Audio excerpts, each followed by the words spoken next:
Dan siapa yang tahu bahwa memang inilah yang lebih disukai atau diinginkan oleh Syekh gadungan atau pengkhianat ini? Ashabiku semua, jangan lupa tekan tombol subscribe-nya dan tekan loncengnya. Sukron, sukron. Alhamdulillahilladzi an'amana bi ni'matil iman wal islam wa nusalli wa nusallimu ala khairil anam Sayyidina Muhammad wa ala alihi washabbihi ajmain. Amma ba'du. Syekh Nasiruddin Al-Albani pernah berfatwa bahwa wajib bagi rakyat Palestina untuk keluar dari tanah airnya, serta menfatwakan bahwa gerakan intifada adalah gerakan yang keluar dari Islam.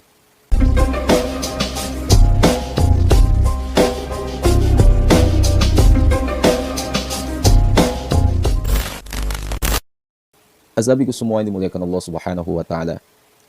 Syekh Muhammad Nasiruddin Al-Albani yang dianggap oleh mayoritas Wahabi sebagai ulama terbesar mereka telah mengeluarkan sebuah fatwa beberapa tahun yang lalu, yakni bahwa semua kaum muslim di Palestina, Libanon Selatan, dan dataran tinggi Golan harus meninggalkan tanah atau negeri mereka secara massal dan pergi ke tempat lain.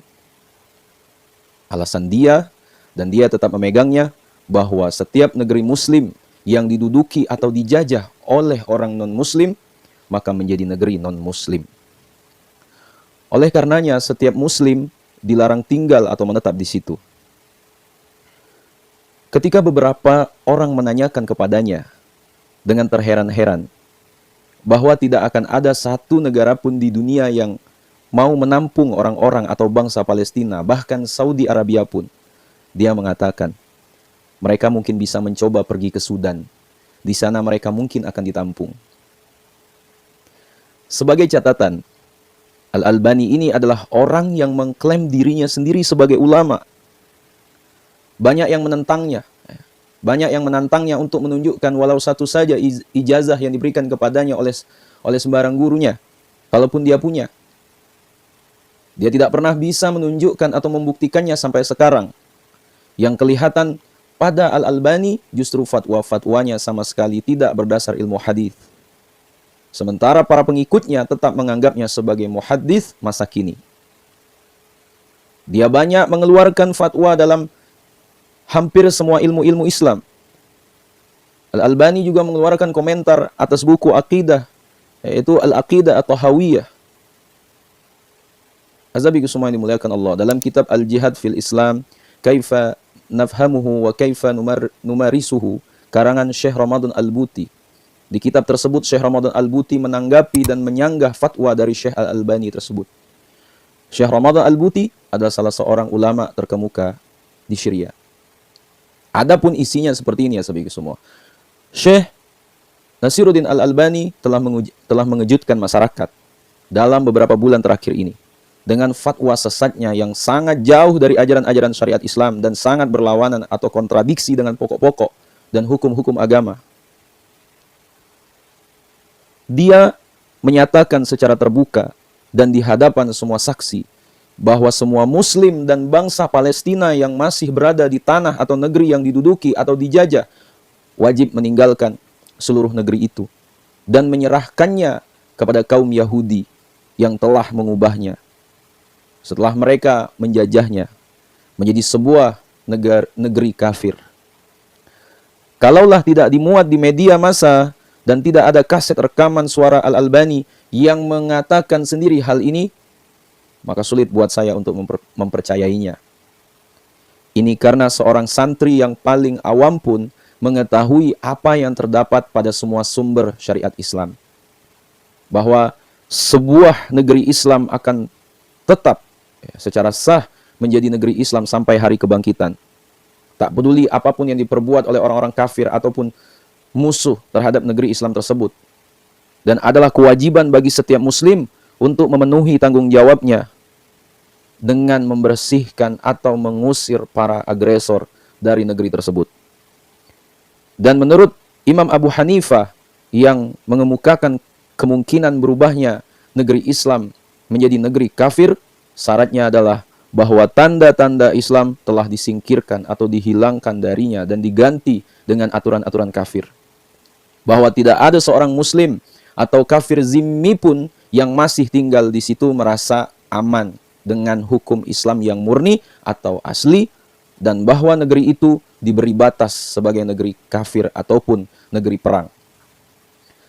Dan kita tahu bahwa tidak satupun syarat tersebut ada pada negeri yang sedang dijajah, yaitu Palestina. Sebab tanda-tanda Islam secara terbuka masih tetap eksis di sana. Kaum muslimin masih tetap bisa menikmati hukum-hukum Islam. Dan tidak ada batas tersendiri sebagai negeri kafir ataupun negeri perang dalam wilayah atau negeri jajahan tersebut saat ini. Tetapi Syekh Al-Albani yang menganggap dirinya sebagai muhaddits masa kini telah melanggar ijma sah ini, yang mana dia tidak punya pengetahuan tentangnya, lalu dia mengumumkan atau memfatwakan tanpa kesepakatan umat bahwa Palestina telah berubah, yang tentu saja menguntungkan Israel menjadi negeri kafir dan negeri perang. Oleh karena itu, sudah menjadi kewajiban semua muslim yang adalah pemilik dan penduduknya untuk mengecam atau menentangnya.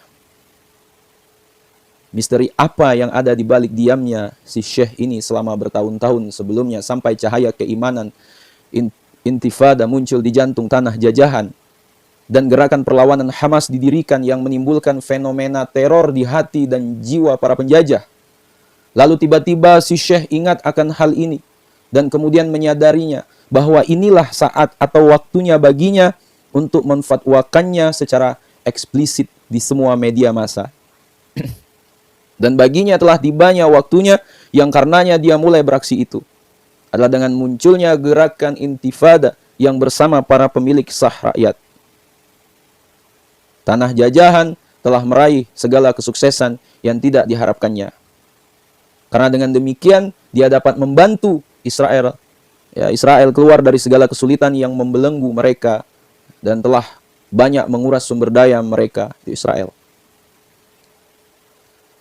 Inikah sesungguhnya waktunya bagi Syekh gadungan atau pengkhianat ini untuk memberitahukan kepada kita rahasia di balik disimpannya fatwa tersebut di dadanya selama ini, sampai kemudian dia munculkan sekarang. Dan tentang diamnya dia selama ini atas dosa kaum muslimin karena masih tetap tinggal di negeri kafir hingga hari ini.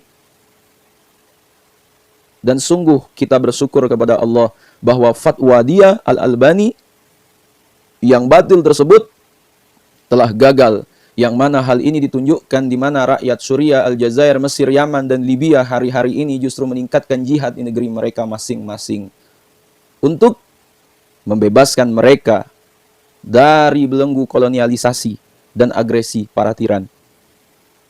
Ataukah kaum muslimin di negeri-negeri tersebut di atas wajib meninggalkan negeri mereka, sebuah keuntungan bagi musuh mereka. Karena negeri mereka sekarang dikategorikan sebagai negeri kafir.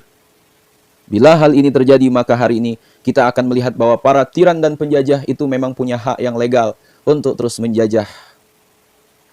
Dan siapa yang tahu bahwa memang inilah yang lebih disukai atau diinginkan oleh Syekh gadungan atau pengkhianat ini.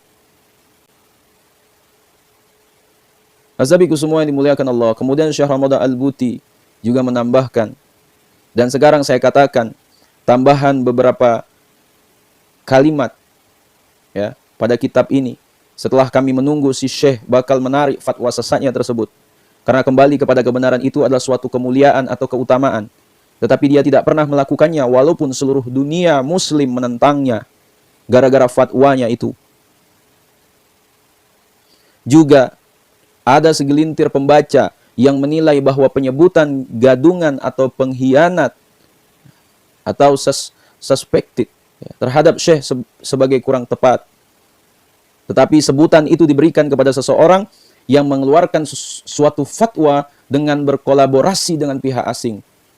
Jadi penyebutan itu tidak ekstrim, tetapi sudah sesuai dengan realitas atau kenyataan. Azabiku semua yang dimuliakan Allah. Terakhir, catatan dari Syekh Ramadan Al-Buti menjadi jelas bagi kaum muslim di seluruh penjuru dunia bahwa Nasiruddin Al-Albani jelas-jelas adalah seorang agen CIA dan bagian dari tatanan dunia baru Zionis. Azabiku semua yang dimuliakan Allah Subhanahu wa taala. Inilah sedikit informasi yang bisa dapat saya sampaikan, yaitu dari penjelasan Syekh Ramadan Al-Buti. Ya. Semoga informasi ini ya, bisa menjadi sumber keilmuan untuk kita semua, ya. Bisa menambah wawasan kita lagi dalam beragama. Azabiku semua dimuliakan Allah, mungkin itu yang dapat saya sampaikan. Sekiranya video ini bermanfaat, jangan lupa share kepada orang-orang kita cintai, dan juga jangan lupa share ke akun media sosial kalian yang lainnya agar jauh lebih bermanfaat lagi. Wallahu a'lam. Wassalamualaikum warahmatullahi wabarakatuh.